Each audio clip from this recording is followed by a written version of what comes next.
Sore ini kita menanam bunga. Itu Mama Kiki sementara memindahkan bunga yang dari pot satu yang sudah rimbun, yang sudah ada anakannya, dipindahkan ke pot yang kosong. Ini di halaman samping rumah teman-teman.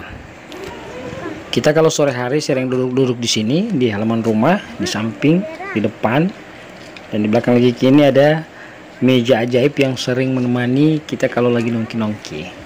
Jadi sore mau malam kita bersama dengan meja ajaib kita. Kenapa kita namakan meja ajaib? Karena dalam pembuatan meja ini tidak butuh waktu yang lama, jadi waktu yang singkat terbentuklah seperti meja.